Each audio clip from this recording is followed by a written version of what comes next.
Hello ladies, gentlemen, and persons in between. My name is Tim Snowborn, and today we're going to talk about gun control and what happened in Las Vegas on this episode of Serious Issues. So, here we are in the aftermath of yet another mass shooting in America. 58 dead, a record that I'm sure will not stand for long. This is probably going to be a two-part video. Today I'm going to talk about an aspect of mass shootings that I don't think most people talk about very much. Then later we'll get to the most common arguments against gun control that I hear. I've been waiting for the right time to make this video. I knew that I would not have to wait for long. Yet another mass shooting is disappointingly inevitable in this country. And today I'd like to talk about the reason for that. After one of these appallingly common mass shootings that we have in America, there's naturally a lot of talk about gun control. Whether or not we should have universal background checks, whether we should ban assault rifles, whether they should sell those kits that turn a semi-automatic into a fully automatic, whether they should sell armor-piercing rounds. And those are all important things to talk about. But there's a side of all this that I almost never hear anyone talk about. It has to do with the cause of all this gun violence. One thing that conservatives like to point out when they argue against any and all gun control measures is that this is a mental health issue, not a gun control issue. And they're mostly right about that. But here's the thing, they don't want to do anything about it. The cause of all these mass shootings that I'm going to propose is so common and simple that you're not going to believe me at first, but hear me out. I can sum up the primary cause of almost all of our mass shootings in one word. Stress. Yep, stress. That's it. Now I'm sure you're sitting at home going, stress? Pfft, listen to this snowflake talking about stress. I've got stress in my life, who doesn't? Yeah, that's the point. Everyone is super stressed out.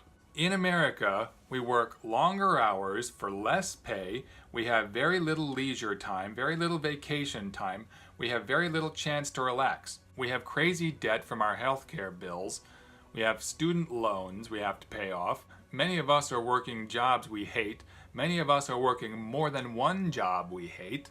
Many of us are barely making ends meet at these jobs we hate. Maybe you've had a fight with your boyfriend, girlfriend, husband, wife. Maybe your boss is an asshole or an idiot. Maybe your parents are getting old and getting sick. Maybe your car is broken down and it's going to cost a lot to fix it. Maybe you can't even remember the last time you got a good night's sleep. Maybe the baby won't stop screaming and you have to be up for work in an hour. So there's all this pressure piling on every day, day in and day out for years and years and years and years. Over time, it's not surprising that all this pressure causes some mental health problems. Now you might be sitting at home going, well, I got stress worse than that in my life. You don't see me shooting up a school or a movie theater. Yeah, different people have different levels of stress and different people have different coping mechanisms. Different people have different abilities to deal with stress. You are able to keep your shit together, but is it so surprising that many can't? There's a very interesting documentary available on YouTube that I'm sure none of you will watch. It's called Stress the Silent Killer. I think that's the name. Something like that. It goes into a lot of the effects that stress has on our lives. Stress actually kills brain cells. It has a myriad of horrible effects on your health, physical and mental. It suppresses your immune system. It causes obesity. Stress interferes with your ability to make good decisions, and that leads to more stress. You make bad decisions, which leads to more stress. And the health issues that you suffer from stress lead to more stress still. The weight that you gain leads to more health issues, which leads to more stress. I'm not saying you can't get out of this death spiral, but it's not surprising that while most people can struggle well enough against the stream, many others are swept away by it. The documentary talks about how these health problems that stress causes can literally be passed on to the next generation. Stressed out mothers pass on stress hormones to their unborn children. And then stressed out parents, mother and father, who are overwhelmed by the pressures of life, are more likely to yell at their kids and abuse them or mistreat them in some way, which just keeps the stress rolling from one generation to the next, and in some cases, snowballing as it goes. That's a big cause of our problems in America. We've got one stressed out generation after another, raising stressed out kids, which raise more stressed out kids, which raise more stressed out kids, and the problem is passed along in generation after generation. So again, it's not surprising that a few people go a little nuts now and then. What I recommend for America is things like universal health care, free or at least affordable college tuition, a shorter work day and/or a shorter work week, more paid time off, including paid maternity leave, paid sick leave, and paid vacation time. People need a chance to relax and deal with their problems. All of these things would do wonders for America's mental health. You would be surprised how much pressure it takes off a person's mind when they don't have to worry about health problems or the bills that they'll have to pay from taking care of those problems, or their student loans, or when they have plenty of time to relax. Several countries in Europe, including Norway, Sweden, Finland, and Germany, all have relatively high rates of gun ownership but low rates of gun violence. And why is that?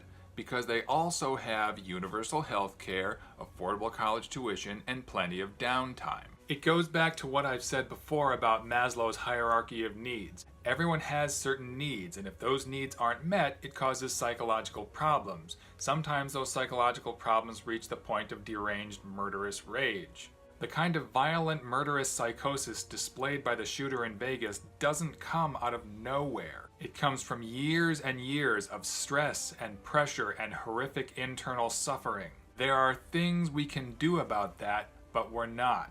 This is why liberals support universal health care, because we can see that one of the long-term benefits is less crime, fewer mass shootings, fewer budding psychopaths who aren't getting the help they need before they go nuts and shoot a bunch of people. I think I've pointed out before that roughly 1 in 10 Americans has anger issues and access to guns. If you want to argue that guns don't kill people, people kill people, fine. Great, you have a point there. But if you're going to argue that it's not the guns, it's the people, then you have to be prepared to do something to help the people. And you don't do that by cutting off their access to mental health care, as the Republicans want to do. This is what is known as a recipe for disaster. It's like letting a kid play with fireworks on a pile of oily rags and propane tanks in an ammo shed surrounded by a moat full of sharks. It's just not going to end well. You do that partly by guaranteeing them health care, especially mental health care, and by paying them better wages so they don't have to worry about making ends meet, and by giving them plenty of time to relax.